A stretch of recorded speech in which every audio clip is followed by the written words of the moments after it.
Welcome to the Great Canadian Piggy Bank, helping Canadian parents raise money smart kids. Today, I'm really excited to be talking about allowances. I've been wanting to do this episode for a long time and how it can be the most powerful tool for teaching kids about money. I'm thrilled to be joined by Robin Taub, CPA and author of the award-winning book, The Wisest Investment, teaching your kids to be responsible, independent, and money smart for life. Welcome to the show, Robin. I am really excited to have you here. Hello, Christi. Me too. Okay, so in The Wisest Investment, you talk about how parents can help their kids build lifelong money skills. Why do you think allowance is such a powerful tool for teaching these lessons? Well, let's back up a little bit and talk about the lessons that I think are important to teach at every age. And the way I like to think about it is 5 pillars of money. And those pillars are earn, save, spend, share, and invest. And those 5 pillars can be taught at different ages and stages, whether you have young kids or preteens or teenagers or emerging adults. And an allowance is a key part of it because even young kids can get an allowance, and it'll obviously be a very small, a nominal amount. But sometimes it's their first opportunity to, quote, earn money. Like they'll be getting money from the tooth fairy or for birthdays or holidays, but most kids will also be getting an allowance. Now, when I say earning, we can talk about the whole chores thing after, but it is a sense that they're getting some money in, and then they have the opportunity to make those choices that I just mentioned, the 4 other pillars, whether they want to save some of their allowance, spend it, share it, or invest it. So it's really a great opportunity for kids to start to manage money, to make choices, and to learn one of the most important lessons that money is a finite resource. And once you choose what you're going to do with it, especially if you decide to spend it, you know what, it's gone. And you have to live with that. And it's so crucial to start this early because then kids can make mistakes, and they're going to inevitably when the stakes are low. They're going to buy something that they regret, or that breaks right away, or that loses luster almost immediately. And they're going to learn a lesson about it.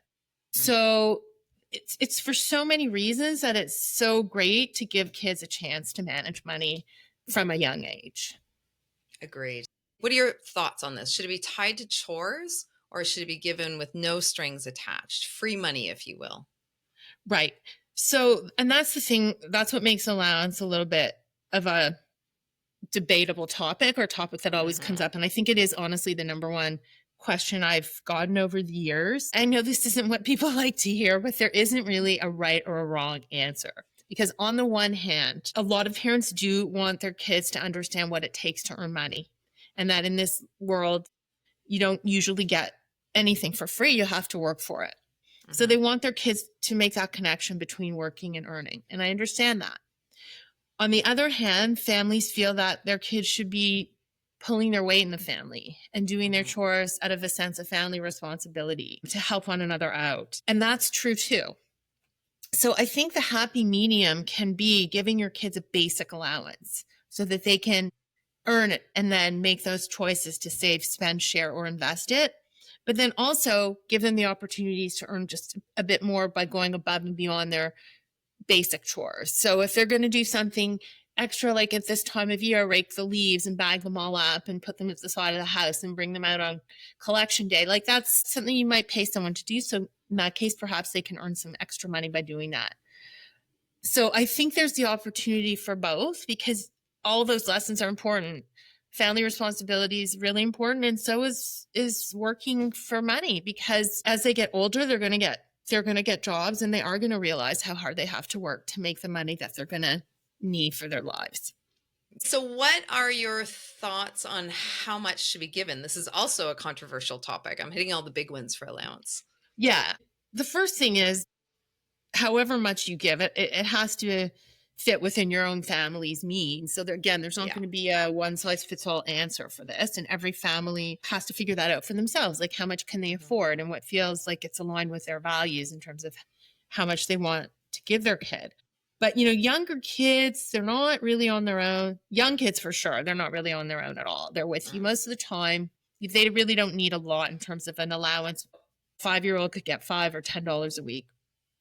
And then once they become even preteens and they're doing some stuff on their own with their friends, and especially by the time they're teenagers, an allowance really does need to be based on some kind of a spending plan. What are they doing? Are they responsible for all that spending? Are they doing any kind of work outside the house? Like, are they babysitting? Are they working in a store and making some money? So who's covering what? And then again, you want to make sure there's also some available for not just for their spending needs, but saving, short-term savings, long-term investing, and then some to give back, to share. So it really needs to be a simple budget because, they're not running a household. It's not a multi-line complex budget, but they are taking transportation. They might be going out with their friends for lunch or movie or something, that type of thing, where kids hang out and get like bubble tea or whatever. Yeah. So you really have to go over it with them and then decide, are you willing to cover it all? Do you want them to be responsible for some of it? Are they working? How do you feel about that? Every family needs to sit down with their kids and have those conversations. So what if parents can't afford an allowance? Like maybe somebody just lost their job. Maybe things are a little more stressful right now for them and things are a little more tight and they can't afford an allowance. Is there any other way that they can create these lessons for the kids so they're not missing out? In which case it's a good lesson in adjusting your spending, having to look for needs versus wants and what can we live without, or how can we achieve this in a different way? There's always opportunities to get things secondhand or free, or kids do earn money in other ways. They might get it from grandparents or aunts and uncles for birthdays and holidays. And even though it's not a regular allowance in the same sense, it still gives them money to be able to make these choices. Depending on the age of the child, again, that might be an inciting event that makes them get a job. If their parents aren't in a position to give them an allowance and they can work, often you hear stories of people who have to get a job at a preteen or teenage in order to have pocket money. So I remember, I think my kid was 5 years old when I started giving an allowance. I did $5 for the age a week, and then but having cash was a pain in a pain. And so I switched it to now I give it monthly because every week I would just always forget and I'd never cash. And I do it online now. We set up an account for her, but I guess she's older.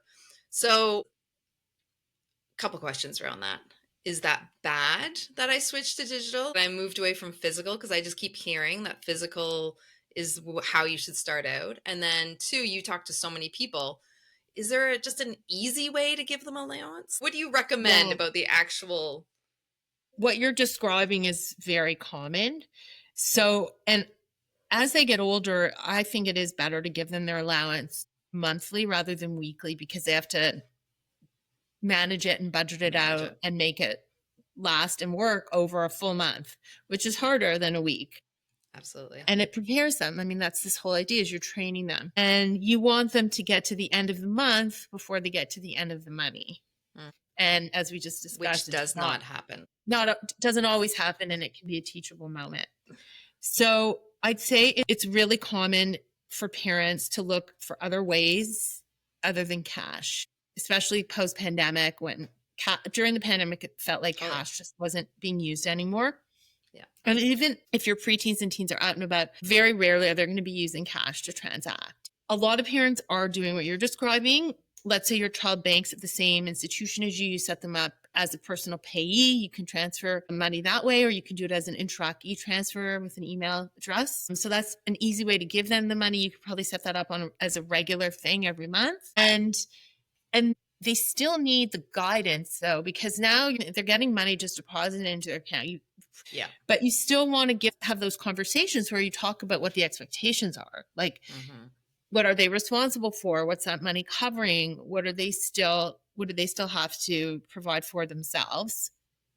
And then in terms of the question of like cash being so tangible, I do recommend for young kids that start using with cash because it is easy for them to understand and you can teach them the different coins and bills. I mean, this is kids under the age of 6.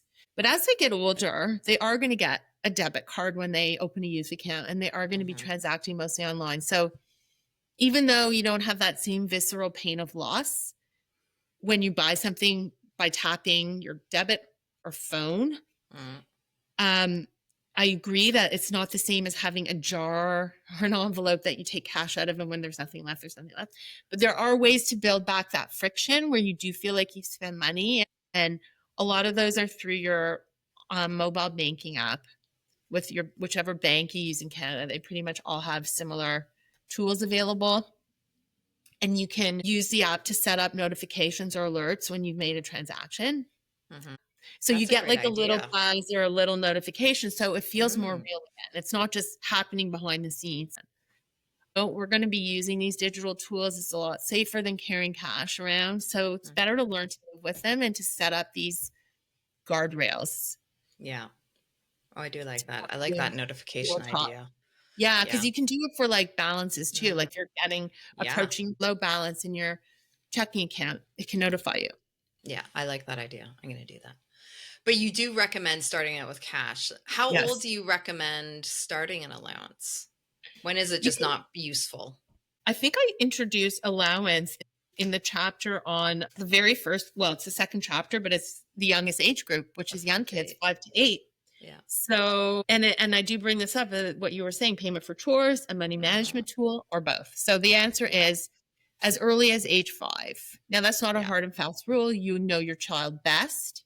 Yeah. You might have a child that's younger and that's ready for an allowance, and you may have a kid that's not going to pay attention or that's not interested at 6. So just see. But I think by 8, they should kind of have, and you'll know because once they start going to school, preschool, they start seeing what other kids have and do, and they're going to start asking you questions about money for sure. Should parents keep giving an allowance once their teens get a part-time job? Up to them.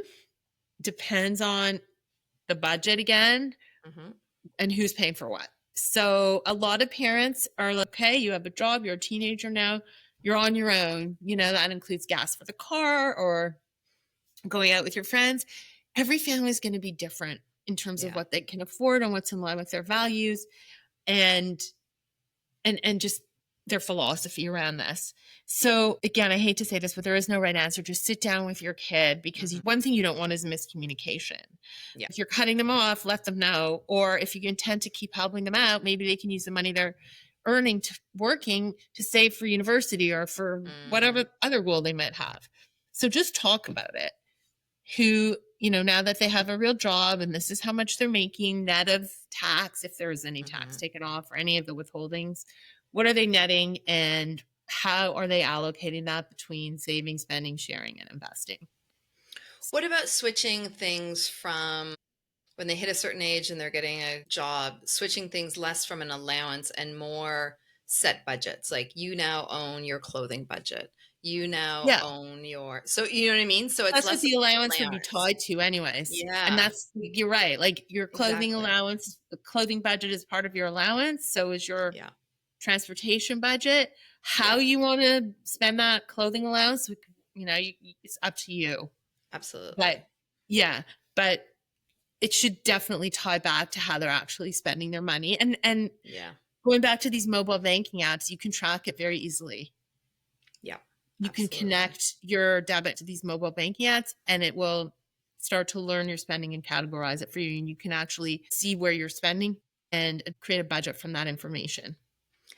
I think it's better to have one account, but then you have to learn how to keep track. And I think these apps help you do that. Will categorize your spending. And as I said, you can set a budget for that and it will tell you when you're approaching it. Another thing about allowances, I definitely see it with friends who have multiple children. Sometimes allowances can bring conflict and competition. Like one sibling is a saver, one sibling is a spender. So the spender gets mad that the saver still has money and wants some of that money.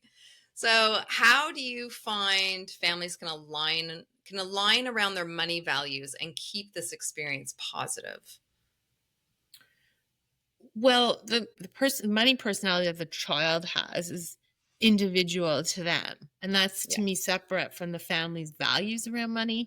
I think values are a really important piece in teaching your kids. And by values, we mean the things in life that are most important to you, that you're willing to take a stand for. And in my book, The Wisest Investment, I have a values validator, which is a values discovery exercise. It was a great which is really exercise. revealing. Yeah. Good. I'm glad you liked it. Great. And you can do it as parents and then talk to your kids about your values. And then it's very interesting to get them to do it, each child separately Yeah. as well, and see what their values are and if there's overlap. Because you might find that this spending kid has different values than the saving kid. And that's okay. And those values will determine what their goals are. And that's okay, as long as it almost shouldn't matter to the kid what the other kid's doing, because if they are acting in line with their own values and goals, that's all that matters, really. So if one really wants to save towards something, that's fine. If the other wants to spend on something that's important to them, that's okay too. And I think that's the answer. You can point to something solid, which is you've decided that this is what's important to you and you've made your choices accordingly. That's when you feel that there's alignment. It's when you are spending that in violation of your values, or just acting in violation of your values, where you feel that yucky sense of like dissonance. So I think getting everyone to be clear on their values and setting goals that are based on those values, regardless of your financial personality, is the way to approach it. I love that answer. And I love the term financial personality. I hadn't even thought about that. That's a really good one. But I hear it all the time, what you said. Like, so many parents have told me, oh my God, this one kid, I can't get them to spend no matter what. They're just like so into saving. Totally. And then other kids just really enjoy buying stuff. Yeah. Or there's peer pressure, or there's social media pressure. It's like every kid's a bit different, for sure. I agree. I love the values thing, because I know we've talked about it as a family, and experiences are really important. Canadian experiences are really important before she leaves home. You can also get your daughter involved in budgeting for the family vacation. Like, I find that's a great way to teach them about budgeting and about money. And it's something that they're interested in because they're participating in this. They're going on this vacation, and it really does show them how expensive it can be to travel. What's the hotel or the Airbnb cost? What are these trains costing? Are there any flights involved? Food on the road, all that stuff, eating out. It's a really good lesson. Teachable moment. I agree. She doesn't like it, but I like it. Yeah. Well, thank you one day. One day. Yeah, I love that about values. Okay, so then I'm going to ask the final question then. So for parents listening who haven't started an allowance yet, whether their kids are 5, whether they're 13, what's one simple step that they can take this week to just start teaching money skills at home? Don't make money a taboo topic. That's probably my number one tip. Yeah. Is that kids want their parents to teach them. They want their parents to be good role models for how to manage money. And kids who learn about it from their parents are more confident about their financial futures, confident and optimistic. And if you don't talk about it, then they're going to be learning it somewhere, somehow. Absolutely. And you miss out on the opportunity to learn along with them, to explain what your values are, to set an example, to instill good habits from a young age. So and I know it can feel overwhelming and intimidating, but there are resources out there that can help you. And I really did try to create a book that would make it really accessible and easy for parents to approach any topic under those 5 pillars of money for any age group. So don't put it off. If you have, it's not too late. Just start. And, maybe allowance is the place to start. Maybe earning money is the place to start, depending on how old your child is and, what they're interested in and careers and stuff like that. But just, it's a basic life skill, and everyone needs to hone that skill through life. So the earlier they're taught, the better. And again, they'll learn a bit in school, and they'll learn some from their friends, and they'll learn it on the streets. But really, like, as parents, we are in the best position to teach them. Yeah. Absolutely agree. I still remember, I don't know how old I was probably like 8 or something. And I asked a neighbor how much money they made at their job. What did they do? My parents got so mad at me. They thought it was crass, like it was really so crass, very inappropriate. And I still remember, I still feel the feeling. Like, you saw me, I just cringed. I still feel the feeling. How old were you? I was maybe 8. And I just didn't Oh, know. I was you know, genuinely just curious. Like, curious. he was like working at some job, and I was like, I don't know, how much does that make? I didn't know how much my dad made. I didn't have a comparison. I was just Exactly. genuinely It's just curious. that's a really good Yeah. reminder too that kids are curious. So take, Yeah. especially little kids, they don't have as many inhibitions and Yeah. they're curious.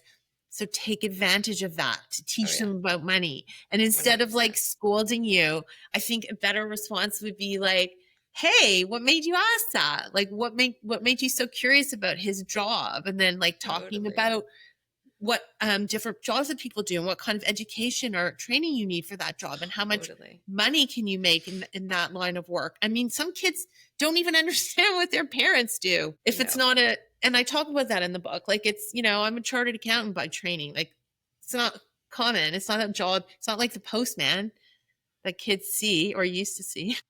Yeah. So it's such a good example of how kids are curious and they say the darndest Great. things, but or parents will get questions like, "Are we rich?" or "How much money do Yeah. you make?" or "Do we have a mortgage?" And Yeah. I think they're just looking for, they're curious. They want to know that everything's okay. Sometimes, like, try to answer as honestly as possible, and you don't have to like whip out your tax return and tell them everything. But Yeah. you want to share information that's appropriate for their age and their stage, and be as honest as you can. Yeah. I completely agree. Well, you know what? The younger generation, like they're very transparent. I think Yeah. like with like peer to peer. I think they do tell each other how much they Oh, they make. 100%. Yeah, This has been amazing, Robin. It's yeah. It's been, you've really just fun given talking such to you, great Christy. insights into it. And I've loved talking about allowances with you. Thank you so much. My pleasure. Just to summarize the episode up for everyone, as that was a lot of information we went over in such a short time. Remember, allowance isn't just pocket money, it's a teaching tool. So for younger kids, ages 5 to 8, it's about learning that money is earned and that saving and spending are choices. For more of the preteens, allowance can help them start planning, start getting them to set goals, tracking spending, and understanding delayed gratification. For your teens, an allowance becomes a way to practice real life money management. So get them budgeting, show them some of your vacation budgets, perhaps give them a clothing allowance, get them learning how to use debit cards, and start balancing wants versus needs. The key takeaway that I took from this was allowance is a really great practice ground for lifelong money skills. It's how kids learn to make decisions, recover from mistakes, and build confidence with money before they're on their own. If you found this episode helpful, please share it with another parent, follow the show, or leave a quick review. It really helps more families find these amazing conversations. Also, I would love to hear your topic ideas, so send me a note telling me your thoughts. I'm Christi Ray, and this is the Great Canadian Piggy Bank, helping Canadian parents raise money smart kids.